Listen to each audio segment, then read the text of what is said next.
بسم اللہ الرحمن الرحیم۔ عزیز طالبات، ابو داؤد شریف جلد ثانی کا سبق نمبر 71 صفحہ نمبر 664 کے آخری باب فی کراہیت المرائی یہاں سے شروع ہو رہا ہے۔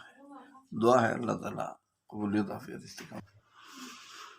بسم اللہ الرحمن الرحیم۔ اللہم صلی علی محمد النبی الامی وازواجہ امہات المؤمنین وذریتہ وآل بیتہ کما صلیت علی ابراہیم انک حمید مجید۔ جزا اللہ عنا محمد ما هو آلہ۔ باب فی کراہیت المراء۔ عن ابی موسیٰ رضی اللہ تعالیٰ عنہ قال کان رسول اللہ صلی اللہ علیہ وسلم اذا بعث احدا من اصحابہ فی بعض امرہ قال بشروا ولا تنفروا یسروا ویسروا ولا تعسروا کما قال رسول اللہ صلی اللہ علیہ وسلم۔ یہ باب ہے جھگڑے اور فساد کی برائی کے بارے میں، ناپسندیدگی کے بارے میں یہ باب ہے۔ حضرت ابو موسیٰ رضی اللہ تعالیٰ عنہ سے روایت ہے کہ فرماتے ہیں رسول اللہ صلی اللہ علیہ وسلم جب اپنے صحابہ میں سے کسی کو بھیجتے تھے کسی کام میں، کسی مہم میں، تو فرمایا کرتے تھے آپ صلی اللہ علیہ وسلم کہ خوشخبری دینا، نفرت مت دلانا، آسانی اور نرمی کرنا، دشواری اور مشکل میں نہ ڈالنا۔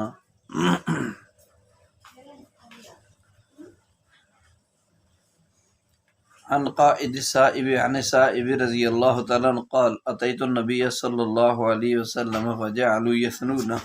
علی ویذکرونی فقال رسول اللہ صلی اللہ علیہ وسلم انا اعلمکم یعنی بہ قلت صدقت بأبی و امی کنت شریکی فنعم شریک کنت لا تدارا لا تداری ولا تماری۔ حضرت صائب رضی اللہ تعالیٰ عنہ سے روایت ہے، کہتے ہیں کہ رسول اللہ صلی اللہ علیہ وسلم کی خدمت میں حاضر ہوا تو لوگ میری تعریف کرنے لگے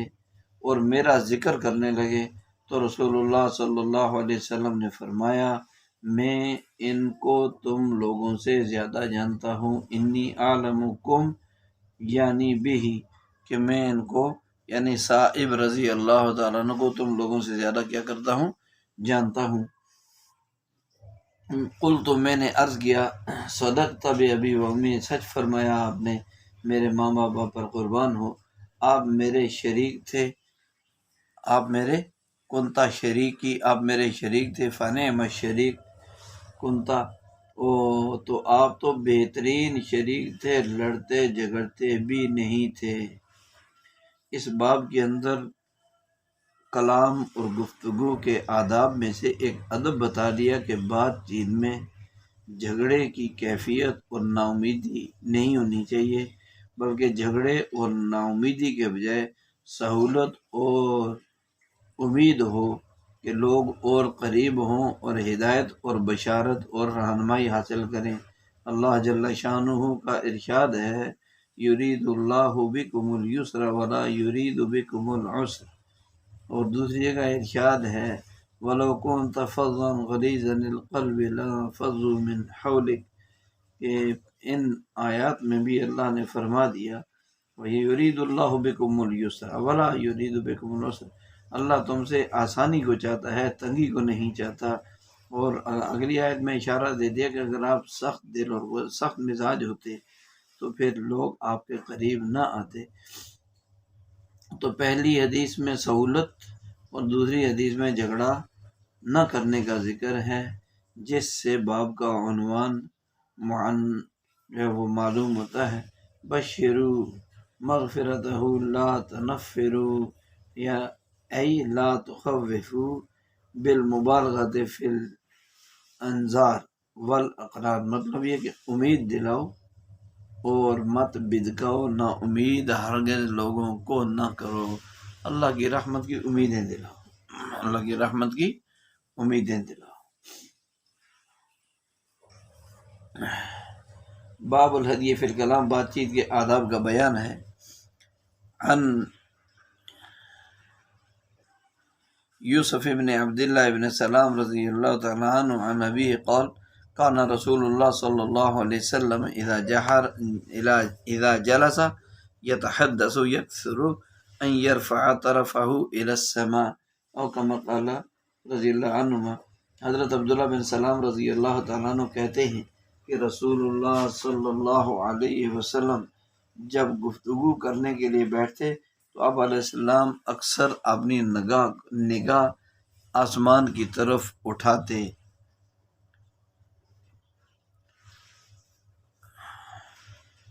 عن مسعر قال سمعت شيخا في المسجد يقول سمعت جابر بن عبد الله رضي الله تعالى عنهما كان يقول كان في كلام رسول الله صلى الله عليه وسلم ترتيل وترسيل، کہ حضرت مسعر کہتے ہیں میں نے ایک بزرگ سے مسجد میں سنا، وہ کہہ رہے تھے کہ میں نے حضرت جابر بن عبداللہ رضی اللہ عنہما کو یہ کہتے سنا کہ رسول اللہ صلی اللہ علیہ وسلم کی گفتگو میں ترتیل یا ترسیل ہوتی تھی، یعنی آپ علیہ السلام ٹھہر ٹھہر کر صاف صاف گفتگو فرماتے تھے۔ تو یہ بھی ہمیں ایک ادب جو ہے بات کرنے کا معلوم ہوا کہ بات کرنے کا تیز پھڑک ایسا نہیں ہونا چاہیے، ٹھنڈے مزاج والی حوصلے والی بات ہو۔ جتنا بھی سامنے والا گرم مزاج بات کر رہا ہے، ہماری بات سوچ سمجھ کر وزنی ٹھنڈے مزاج والی سلجھے ہوئے انداز میں بات ہونی چاہیے۔ عن عائشہ رضی اللہ تعالی عنہ قالت كان كلام رسول الله صلی اللہ علیہ وسلم كلاما فصلا يفهمه كل من سمعه۔ عائشہ رضی اللہ عنہ سے مروی ہے، فرماتی ہیں کہ رسول پاک صلی اللہ علیہ وسلم کا کلام وہ ایسا کلام فصلا یعنی تفصیلی ہوتا تھا، اور آپ صلی اللہ علیہ یعنی ہر لفظ فصلا فاصلے والا الگ الگ ہوتا تھا کہ ہر وہ آدمی جو اس کو سنتا یفہمہ اس کو سمجھ لیتا تھا، جو اس کو سنتا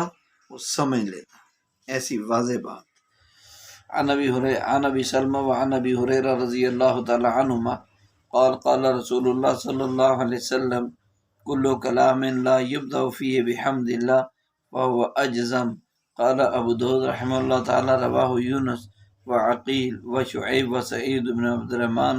سعید بن عبد العزیز عن زہری عن نبی صلی اللہ علیہ وسلم مرسلا۔ حضرت ابو سلمہ اور ابو ہریرہ رضی اللہ تعالی عنہما سے روایت ہے کہ رسول اللہ صلی اللہ علیہ وسلم نے فرمایا ہر وہ کلام جس کی ابتدا نہ اللہ تعالیٰ کی حمد سے ابتدا نہ کی جائے تو وہ کلام اجزم یعنی ناقص ہوتا ہے، وہ ناقص ہوتا ہے۔ امام ابو داؤد کہتے ہیں کہ روایت کیا اس حدیث کو یونس، عقیل، شعیب اور سعید بن عبد العزیز نے امام زہری رحمۃ اللہ علیہ سے، اور امام زہری نے نبی علیہ السلام سے مرسلاً روایت کی۔ تو اس پورے باب کا خلاصہ یہ ہے کہ گفتگو کرنے والے کا قلبی رجوع الی اللہ اور ظاہری توجہ مجمع پر، یعنی دل کا تعلق اور دھیان اللہ کی طرف، ظاہری توجہ اور دھیان لوگوں کی طرف، پھر کلام واضح ہو، صاف صاف آرام سے، ایسی تیزی کہ جوش میں ہوش ہی نہ رہے، سمجھنے کے بجائے لوگوں کو سمجھ نہ آئے کچھ بھی، تو ایسا نہیں ہونا چاہیے۔ آپ صلی اللہ علیہ وسلم کے کلام میں وقار اور اطمینان ہوتا تھا، اور گفتگو کا آغاز حمد و ثنا سے ہوتا تھا۔ آپ صلی اللہ علیہ وسلم کا آسمان کی طرف بار بار دیکھنا یہ جبرائیل علیہ السلام کی اشتیاق اور وحی کے انتظار کے لیے ہوتا تھا۔ تو اس میں ہمیں ذرا یہ دیکھنا چاہیے، کلام سے مراد یہ خطبہ، کسی کو نصیحت کی بات کرنا اس میں ہے، ورنہ یہ نہیں کہ گھر میں بیٹھیں دو آدمی بیٹھیں تو پہلے خطبہ پڑھیں گا الحمدللہ نحمدہ ونستعینہ، ایسی بات نہیں ہے۔ اللہ کی حمد و ثنا، کلام کے دوران استغفار ضرور، شریف کو اللہ رسول کا تذکرہ ضرور ہونا چاہیے، البتہ ہماری مجالس میں۔ باب فی الخطبہ تھی،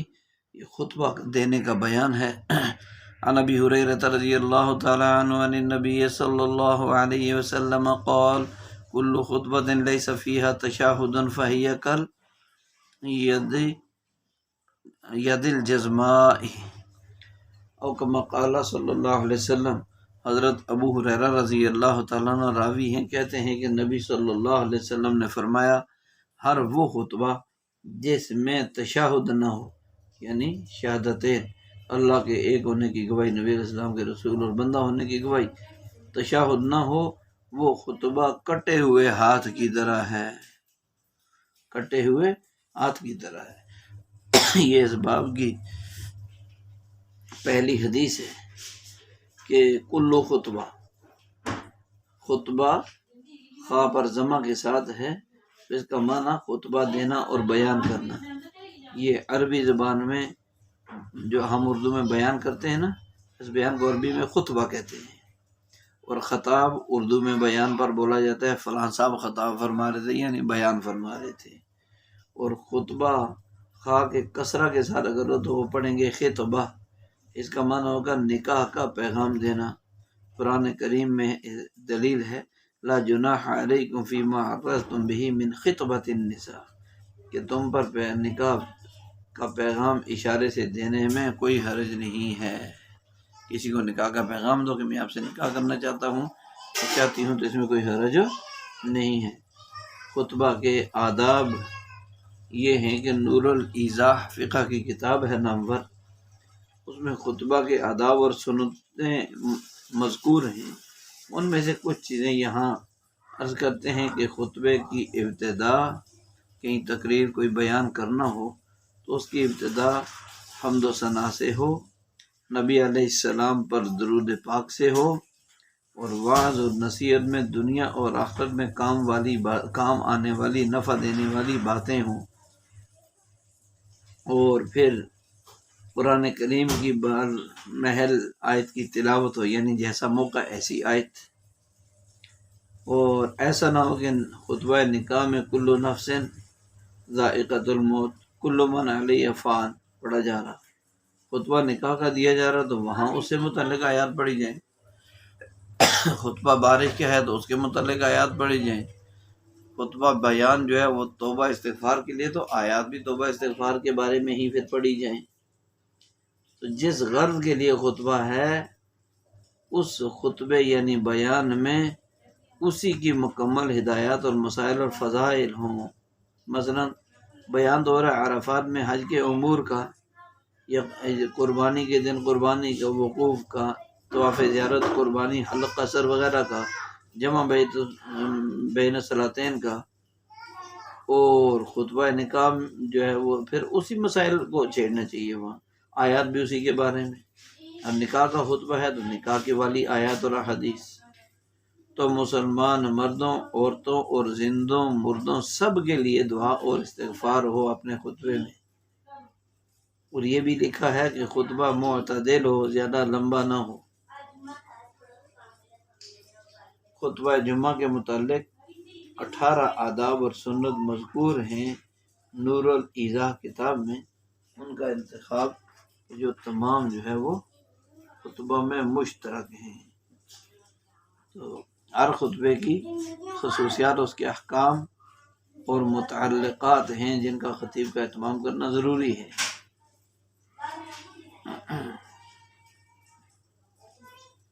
اور دوسری حدیث ہے، عن میمون بن ابی شبیب ان عائشہ رضی اللہ تعالی عنہ مر بها سائل فآتته کثرة ومر بها رجل علیہ ثياب وهيئة فأقعدته فأكل فقيل لها في ذلك فقالت قال رسول الله صلى الله عليه وسلم انزل الناس منازلهم، قال ابو داود وحديث يحيى مختصر، قال ابو داود میمون لم یدرک عائشہ رضی اللہ تعالیٰ عنہ، لم یدرک عائشہ رضی اللہ تعالیٰ عنہ۔ اس باب میں یہ بتانا چاہتے ہیں کہ حضرت ام المومنین عائشہ صدیقہ رضی اللہ عنہ کہتی ہیں کہ ان کے پاس سے ایک بھکاری، بھیک مانگنے والا گزرا، تو ہم عائشہ رضی اللہ تعالیٰ عنہ نے اس کو روٹی کا ایک ٹکڑا دے دیا۔ پھر وہاں سے ایک ایسا آدمی جو کپڑوں میں ملبوس معقول صورت میں گزرا، عائشہ رضی اللہ عنہ نے اقعدت ہو، اس کو بٹھا لیا، فاکلا، پھر اس آدمی نے کھانا کھایا۔ ان سے پوچھا گیا ہم عائشہ رضی اللہ عنہ سے اس کے بارے میں، یعنی دو بندوں سے مختلف سلوک کے بارے میں، تو انہوں نے کہا کہ رسول اللہ صلی اللہ علیہ وسلم نے فرمایا ہر آدمی کو اس کے مرتبے پر رکھو، انزل الناس منازلہم، ہر آدمی کو اس کے مرتبے پر رکھو۔ امام ابو داؤد کہتے ہیں یحییٰ کی حدیث مختصر ہے، میمون نے عائشہ رضی اللہ عنہ کو نہیں پایا۔ تو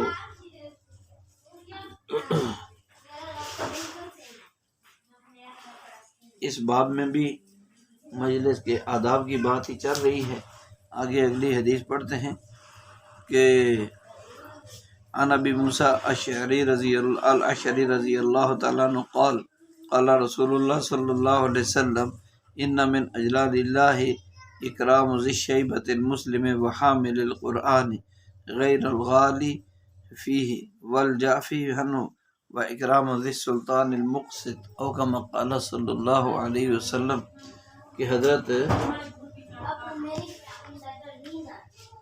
ابو موسیٰ اشعری رضی اللہ تعالیٰ عنہ کہتے ہیں کہ رسول اللہ صلی اللہ علیہ وسلم نے فرمایا، اللہ کی تعظیم کا حصہ ہے عمر رسیدہ مسلمان کی تعظیم کرنا، بوڑھے مسلمان کی تعظیم کرنا، اور حافظ قرآن کی تعظیم کرنا جو نہ قرآن میں غلو کرنے والا ہو اور نہ اس سے دور ہو قرآن سے، اور عادل بادشاہ کی عزت اور تعظیم تکریم کرنا۔ تو یہاں سے چند ابواب جو کہ مجلس کے آداب کے ذکر ہو رہے ہیں، تذکرہ ہو رہا ہے کہ مجلس میں آنے والوں کے ساتھ کیا سلوک اور کیا برتاؤ کرنا چاہیے، اور مجدین کا کیا طریقہ ہونا چاہیے، کون سی بات مفید اور کون سی نقصان دہ ہے۔ تو مجلس کے آداب میں پہلی بات تو یہ ہے کہ مجلس میں آنے والوں اور شرکاء کے مرتبوں کا ضرور خیال رکھا جائے۔ مرتبہ چاہے علم و عمل کے اعتبار سے ہو یا ظاہری اشیاء اور عہدے حیثیت کے اعتبار سے ہو یا ہنر مندی کے اعتبار سے ہو، ہر صورت میں خیال رہے۔ ہو سکتا ہے یہی اچھا برتاؤ کرنا، احترام اور عزت اکرام کے ساتھ اس کے ساتھ پیش آنا، یہ اعمال کی طرف متوجہ کرنے کا ذریعہ بن جائے، اور اگلے کی زندگی دین سے دنیا کی طرف، بے دینی سے دینداری کی طرف، جہالت سے علم کی طرف، اور دنیا سے آخرت کی طرف زندگی کا رخ بدل جائے۔ اس لیے ہم نے صرف اپنے متعلقین اور اپنے جاننے والوں اور اپنے خیال رکھنے والوں کا احترام نہیں کرنا، بلکہ سب آنے والوں کا خیال رکھنا ہے۔ ہر ایک قابل عزت ہے، البتہ احترام اور عزت کرنے میں چاپلوسی اور خوشامدی مزاج نہ ہو۔ بالخصوص کوئی بدعتی ہے اور فاسق فاجر ہے، اعلانیہ نافرمانیاں گناہ کرتا ہے، اس کی تو نہیں ہونی چاہیے تعظیم تکریم، چاہے وہ مرد ہو یا عورت ہو۔ اگر بدعتی کی تعظیم تکریم کریں گے، اٹھ کر ملیں گے، اس کو جگہ دیں گے، تو اس کا مطلب کیا ہوا کہ بدعتی کی تعظیم کر دی، اور یہ تعظیم کرنا اس کی بدعت کی مدد کے مترادف ہے۔ ایسے ہی کوئی فاسق فاجر ہے، جان بوجھ کر گناہوں پر اڑا ہوا ہے، اس کی تعظیم کرنا یہ معصیت اور نافرمانی پر اس کی اعانت یعنی مدد کے زمرے میں شمار ہوگا۔ اور پھر دوسرا یہ ہے کہ بڑوں اور چھوٹوں میں بھی فرق اور مرتبے کا خیال رہے۔ ایسا ہرگز نہیں کہ سفید ریش زمین پر قدموں میں بٹھا دیا اور پینٹ شرٹ والا لونڈا جو ہے وہ کرسی قالین پر، غریب کو کوئی حیثیت نہیں دی اور امیر آیا تو بھاگ کے اس کے آگے پیچھے پھرے۔ جس کو اسلام نے عزت دی ہے اس کو عزت ملنی چاہیے۔ غریب آئے تو اس کو پانی کبھی نہ پوچھے، امیر آئے تو اس کو جو ہے اس کے آگے پیچھے پھریں، قرضے اٹھا کے اس کی خدمت کریں۔ ایسا نہیں ہونا چاہیے۔ یہ ہم سیکھ رہے ہیں ساری زندگی عمل کرنے کے لیے۔ اور مجلس میں آنے والوں کے لیے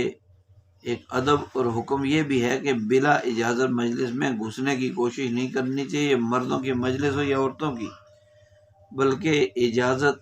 لے کر مجلس میں شریک ہونا چاہیے، اور بالخصوص جب دو آدمی ہوں تو ان کے درمیان نہ بیٹھے۔ تو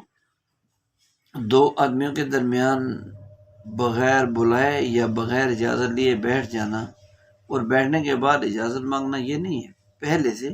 ہو سکتا ہے کوئی ذاتی بات کرنا چاہتے ہوں اور درمیان پہ کسی تیسرا بے شک کتنا قریبی ہی کیوں نہ ہو، اس کا آنا مناسب نہ سمجھتے ہوں، ناگوار ہو، تو یہ چیزیں ہمیں، اور پھر ایسے ہی دو آدمی کچھ کھا پی رہے ہوں تو درمیان اچھا ماشاءاللہ یہ کیا ہو رہا ہے، اپنی بھی جگہ بنا لی،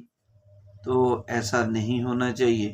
اور چوتھا یہ کہ مجلس میں جہاں گنجائش ہو، جہاں جگہ ملے وہاں بیٹھ جانا، اپنے آپ کو نمایاں کرنا، واضح کرنا، دل میں یہ چاہت رکھتے ہوئے میرے لیے اٹھا جائے، جگہ چھوڑی جائے، اٹھ کر ملا جائے مجھ سے، یا گردن فلاں کے آگے، بڑے بزرگ آگے، فلاں پیر صاحب آگے، فلاں جو ہے وہ علامہ صاحب آگے، تو اب ان کے لیے دوسروں کے کندھے پھلانگتے ہوئے، دوسروں کے اوپر سے ٹھڈے مارتے ہوئے جانا، یہ تو بہت بڑی توہین اور تذلیل والی باتیں ہیں، گھٹیا ہونے کی نشانی ہے۔ آگے تو پہلی صف میں فرض نماز میں جانے والے کے لیے بھی ہدایات یہ ہیں کہ وہ پہلی صف میں جائے تو کسی کی تکلیف کا سبب بن کر مت جائے، پہلی صف میں جا رہا ہے ثواب لینے کے لیے، اور یہ دوسروں کے کندھے پھلانگ کے، دھکے دے کے اور جاتے ہوئے پاؤں ان کو لگا کے جا رہا ہے، یہ تو ان کی توہین کر کے کبیرہ گناہ کما کے جو ہے وہ ثواب لینے جا رہا ہے سنت کا۔ ایسی کسی پیر، کسی بزرگ، کسی جو ہے بڑے کی مجلس میں قریب بیٹھنے کے لیے، اس کے سامنے ذرا نمایاں ہو کر بیٹھنے کے لیے تاکہ مجھے پہچان لیں، اس کے لیے آگے جانا، اگرچہ آگے بڑھ کر دین کی بات کو سننا، اللہ والوں کے قریب بیٹھنا باعث ثواب ہے، لیکن حرام کام کر کے مستحب کے پیچھے جانا یہ عقل مندی نہیں ہے۔ مجلس میں بیٹھنا اس انداز سے ہو کہ کمرے اور قالین وغیرہ پر کسی اور کے لیے گنجائش جو ہے وہ اس انداز میں کہ اس میں نہ رہے، بلکہ ایسا نہیں ہونا چاہیے، بلکہ آنے والوں کو جگہ ملنی چاہیے، ہماری مجلس سمٹ کر بیٹھو، کوئی نہیں بھی پھر بھی ہم پھیل کے چوڑے ہو کے نہ بیٹھیں، بلکہ ایسے انداز میں ہمارا بیٹھنا ہو کہ اگر بالفرض کوئی آ بھی جائے پھر بھی اس کو جگہ مل جائے، کوئی نہ بھی آئے تب بھی جگہ خالی پڑی رہے۔ بیٹھنا ایک معزز بن کر باوقار طریقے سے، اور پہلے سے موجود مجلس میں بیٹھنے والوں کو بھی ذرا تھوڑا سا آنے والوں کے لیے اپنے دل میں وسعت رکھنی چاہیے کہ خود چوڑے ہو کے تو آگے بیٹھ کے بزرگوں کی صحبت میں پہنچ گئے تو کچھ کمال نہیں ہے، آنے والوں کو جگہ دینی چاہیے، آنے والا کھڑا رہے گا، چھوٹا بچہ ہے اہمیت نہیں دیں گے، کوئی کمزور طبقے کا ہے اہمیت نہیں دیں گے، خود کوئی بڑا ہے تو یک دم ہلچل مچ جائے گی، ایسے جیسے زلزلہ آ گیا، ایسا بھی نہیں ہونا چاہیے۔ ہر ایک کے سینے میں لا الہ الا اللہ محمد رسول اللہ کی دولت ہے۔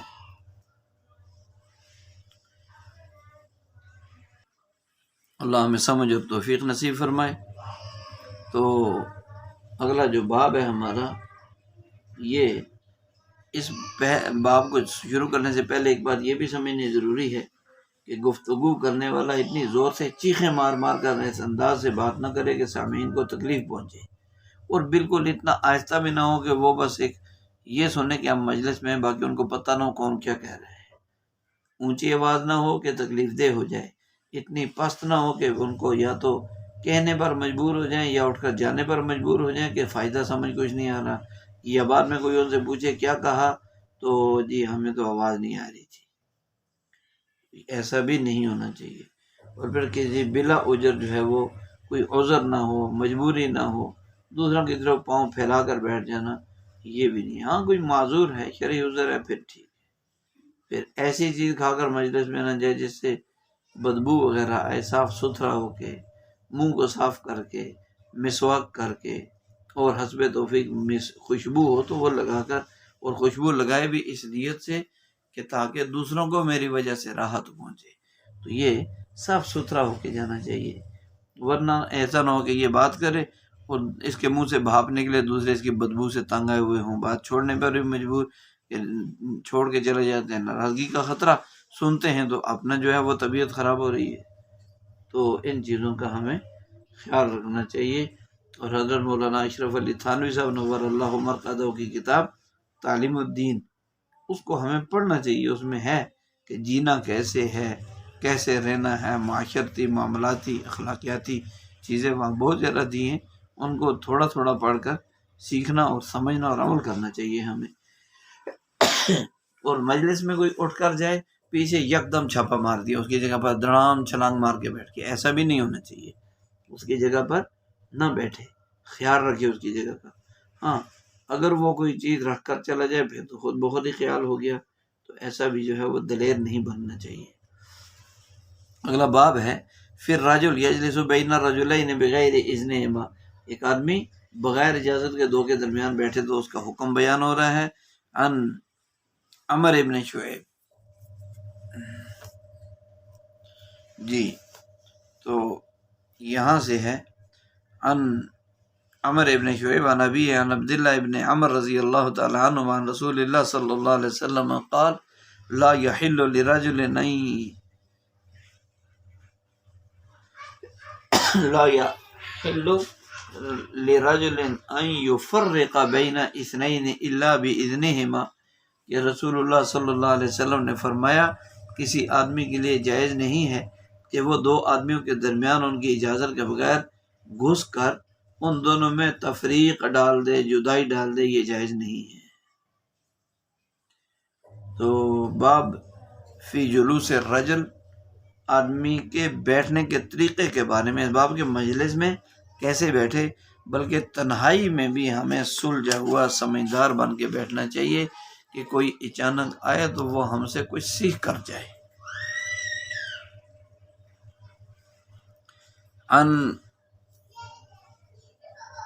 ربیع بن عبد الرحمن عن ابی عن جدی ابی سعید الخدری رضی اللہ تعالی عنہ ان رسول اللہ صلی اللہ علیہ وسلم کان اذا جلس اختبا بیدیہ۔ قال ابو داؤد عبداللہ ابن ابراہیم شیخ منکر الحدیث، کہ حضرت ابو سعید خدری رضی اللہ تعالیٰ عنہ کہتے ہیں رسول پاک صلی اللہ علیہ وسلم جب بیٹھتے تو اپنے ہاتھ سے اختبا فرماتے۔ امام ابو داؤد کہتے ہیں عبداللہ بن ابراہیم ایک ایسے آدمی شیخ ہیں جو منکر الحدیث ہیں، تو یہ اختبا دونوں ہاتھوں کو یعنی کہ جسم کا پچھلا حصہ، اختبا کا مطلب یہ ہے کہ سرین اپنی جو ہے وہ زمین پر ٹکی ہوئی ہو یعنی پیچھے کا حصہ، اور پنڈلیاں سیدھی یوں کھڑی، گھٹنے کھڑے ہوں اور دونوں ہاتھ آپس میں ملائے ہوں گھٹنوں کے آگے کر کے، ٹھیک ہے۔ متفکر اور سوچ و بچار میں مستغرق شخص یوں بیٹھتا ہے، اس میں عاجزی بھی ہے اور یہ عربوں کی مشہور بیٹھک ہے، بیٹھنے کا انداز ہے۔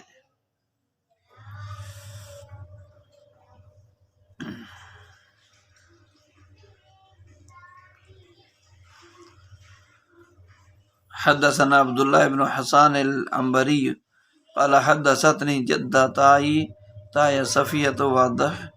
وضحیبۃ رضی اللہ تعالی عنہما، صفیہ رضی اللہ وضحیبہ ابنتا علیبۃ قال موسیٰ بنت حرملۃ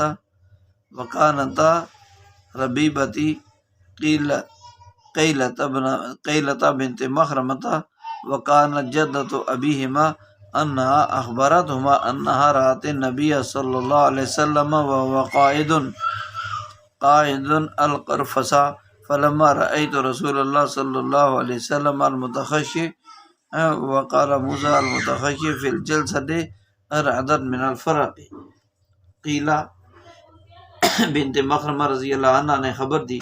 انہوں نے دیکھا کہ نبی کریم صلی اللہ علیہ وسلم کو آپ دونوں ہاتھوں سے اختبا کرنے والے کی طرح بیٹھے ہوئے تھے۔ جب میں نے رسول اللہ صلی اللہ علیہ وسلم کو بیٹھنے میں متواضع دیکھا، اور موسیٰ کی روایت میں ہے کہ متخشع، تو میں خوف سے لرز گئی۔ تو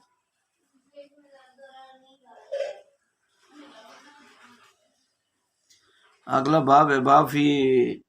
الجلسۃ المکروہۃ، ناپسندیدہ مجلس میں بیٹھنے کا بارے میں۔ عن ابی بردۃ رضی اللہ تعالیٰ عنہ قال کان رسول اللہ صلی اللہ علیہ وسلم ینہی عن النوم قبلہ والحدیث بعدہ،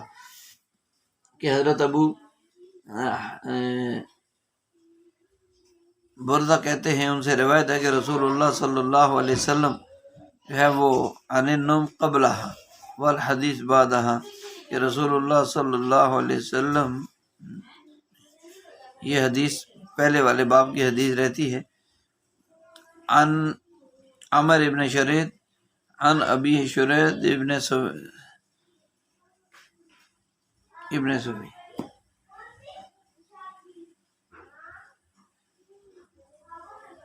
ابن سوید قال مر بی رسول اللہ صلی اللہ علیہ وسلم وانا جالس هكذا وقد وضعت يدي اليسرى خلف ظهري واتكأت على إلية يدي فقال أتقعد قادة المغضوب عليهم. حضرت شرید بن سوید رضی اللہ تعالیٰ عنہ شرید بن سوید رضی اللہ عنہ کہتے ہیں میرے پاس سے رسول پاک علیہ السلام گزرے اور میں اس طرح بیٹھا ہوا تھا کہ میں نے اپنا بایاں ہاتھ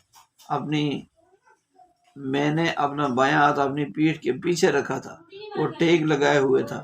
اپنے ایک ہاتھ کی ہتھیلی پر. آپ علیہ الصلوۃ والسلام نے فرمایا کیا تم ان لوگوں کی طرح بیٹھتے ہو جن پر غضب نازل ہوا؟ یہ باب ہے باب النہی عن السمر بعد العشاء ہے بعض کتابوں میں، اور بعد میں باب فی السمر بعد العشاء، عشاء کے بعد بات چیت کرنے کی ممانعات کے بارے میں یہ باب ہے. عن ابی برزة رضی اللہ تعالیٰ عنہ قال کان رسول اللہ صلی اللہ علیہ وسلم ینہی عن النوم قبلها والحدیث بعدها. حضرت ابو برزہ رضی اللہ تعالیٰ عنہ کہتے ہیں رسول اللہ صلی اللہ علیہ وسلم نے عشاء سے پہلے سونے سے اور عشاء کے بعد باتیں کرنے سے منع فرمایا. دیکھیں زندگی کا پیارا اصول، اگر اس پر عمل ہوگا سب سے بڑا فائدہ یہ ہوگا کہ اللہ جل شانہ تہجد کے وقت اٹھ کر اپنے ساتھ باتیں کرنے کی ہمت اور توفیق دیں گے. تو اس سنت پر ہمیں آنا چاہیے اور آنا ہوگا. اس ارشاد علی کا مقصد یہ ہے کہ نماز فوت نہ ہو جائے کہیں عشاء کی. اگر پہلے سوئیں گے عشاء سے پہلے تو ممکن ہے صبح تک سوئے ہی رہیں، عشاء کی نماز فوت ہو جائے یا قضا ہو جائے. اور اگر عشاء کے بعد دیر تک باتوں میں مجالس میں لگے رہیں گے، اور آج کل تو موبائل کی بیماری ہے ہر ایک پر مسلط، جس کا کسی ڈاکٹر کے پاس بھی علاج نہیں، تو اس میں اگر لگے رہے دیر تک یا عشاء کے بعد باتوں میں تو فجر کی نماز ممکن ہے قضا ہو جائے یا رہ جائے. تو دونوں چیزوں سے ہمیں بچنا چاہیے، اور اس کے بجائے جلدی سوئیں تو رات کو اٹھ کر تہجد کی نماز میں اللہ جل شانہ سے باتیں کرنا. اللہ انتظار میں ہوتے ہیں، پکار رہے ہوتے ہیں، ہے کوئی مانگنے والا؟ مانگنے والے سوئے ہوئے ہیں، رات کو دیر دیر سے باتیں کرتے رہے، صبح سوئے ہوئے ہیں. جب پکار لگ رہی ہے کوئی توبہ کرنے والا میں اس کو معاف کر دوں، سوئے ہوئے ہیں. ہے کوئی رزق روزی مانگنے والا اس کو دوں، سوئے ہوئے ہیں. تو اس سے ہمیں جو ہے اس ارشاد سے ہمیں جو ہے خصوصی غور کرنا اور عمل کرنا چاہیے. اس پر شادی میں، بیاہ میں، غمی خوشی میں جاتے ہیں، وہاں بھی اس حدیث پر عمل ہونا چاہیے. تو صبح کی نماز کے لیے بیدار ہونا مشکل نہ ہو. ایک شادی اپنی آخرت کی بربادی کا ذریعہ نہ بن جائے. شادی تو کسی کی ہے، بربادی ہماری ہو رہی ہے. عشاء سے پہلے سونا نہیں، عشاء کے بعد جاگنا نہیں، تاکہ تہجد اور نماز فجر بر وقت ادا کی جائے اور نماز کی اور تہجد کی حفاظت کے عادی بن جائے اور آخرت کی بربادی سے بچ جائے. عشاء سے پہلے سونا اگر دن کو نہ ہو سکا، سفر سے تھکا ہے اور عشاء کی نماز کے لیے اٹھانے کا انتظام موجود ہے باقاعدہ، پھر عشاء سے پہلے کسی عذر کی وجہ سے یا عذر کے ساتھ یا بلا عذر، دونوں صورتوں میں سونا درست ہے. لیکن بشرطے کہ خود اپنا بھی پورا عزم ہو عشاء کی نماز کے لیے اٹھنے کا، اور دوسرے انتظام بھی کیا ہو، کسی کو پابند کیا ہو کہ مجھے اٹھانا ہے اتنے بجے. اگر طبیعت اور مزاج ایسا ہے کہ ایک مرتبہ سو جانے کے بعد درمیان میں اٹھانے سے کوئی سر میں درد یا پریشانی نہیں ہوتی تو بہت بہتر اور ضروری ہے، ورنہ پھر نہ سوئیں. ورنہ سونا بہت بڑی غلطی ہے، تاکہ عشاء کی نماز کہیں نہ رہ جائے، مردوں کے لیے جماعت نہ چھوٹ جائے، عورتوں کے لیے بر وقت نماز پڑھنے سے محروم نہ ہو جائے گی. نماز پڑھ کر سونا، اس سے مقصود اصل نماز کی حفاظت ہے، سونے سے روکنا مقصود نہیں ہے. اعمال میں سستی سے روکنا مقصود ہے۔ اور عشاء کے بعد تعلیم و طلب اور تکرار جیسے طالبات ہیں، طلبہ ہیں، علماء ہیں، ان کا ایک الگ مسئلہ ہے۔ عشاء کے بعد فضول گفتگو، یعنی دنیا کی باتوں میں لگنا، بحث مباحثے میں لگنا، دنیاوی اعتبار سے، سیاست کے اعتبار سے، اور موبائل کے غلامی میں لگے رہنا، یہ منع ہے۔ دینی علوم کا سیکھنا، سکھانا، پڑھنا، پڑھانا، تکرار، مطالعہ، بحث، گفتگو کرنا، یہ درست ہے۔ ہاں، رات کو اگر 2 بجے نماز کی اہمیت پر بیان کیا اور صبح فجر کی نماز قضا کر دی، جلسوں میں، تقریبات میں شرکت، دعوت میں شرکت، تو اب اس میں کیا ہوا کہ بظاہر تو جلسے میں، سیرت میں، اور قرات کانفرنس میں، اور ختم بخاری کی مجالس میں رات دیر تک شریک ہونا اچھی بات ہے، ثواب کا کام ہے، لیکن ادھر سے دوسرا نقصان، اللہ تعالیٰ نے ان مجالس میں شریک ہونا فرض نہیں کیا۔ فجر کی نماز فرض کی تھی، وہ یا تو بالکل ہی چھوڑ دی، یا اس نماز میں قضا ہو گئی، سستی ہو گئی۔ تو ایسی مجالس میں جانا سے نہ جانا پھر بہتر ہے۔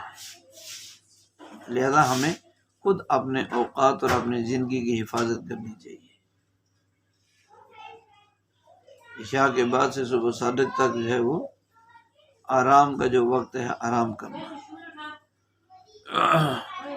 باب فی الرجل یجلس متربعا، 4 زانوں ہو کر بیٹھنے والے کے بارے میں یہ باب ہے، چوکڑی آلتی پالتی مار کر بیٹھنا، اس کے بارے میں یہ باب۔ تو عن جابر بن سمرہ رضی اللہ عنہ قال کان نبی صلی اللہ علیہ وسلم اذا صلی الفجر تربع فی مجلسه حتى تطلع الشمس حسناء، کہ حضرت جابر بن سمرہ رضی اللہ عنہ کہتے ہیں رسول پاک علیہ السلام جب پڑھ لیتے تھے فجر کی نماز تو 4 زانوں ہو کر بیٹھتے، یہاں تک کہ سورج خوب اچھی طرح نکل جاتا۔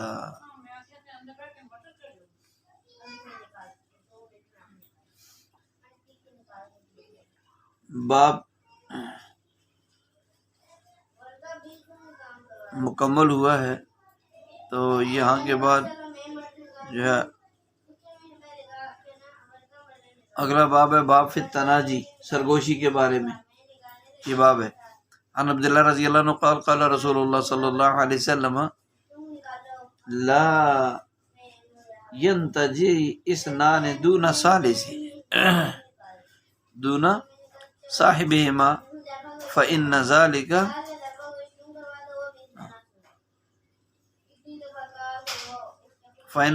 يحزنه۔ حضرت عبداللہ بن مسعود رضی اللہ عنہ نے فرمایا کہ رسول اللہ صلی اللہ علیہ وسلم نے 2 آدمی تیسرے کو چھوڑ کر سرگوشی نہ کریں، منع فرمایا ہے اس سے،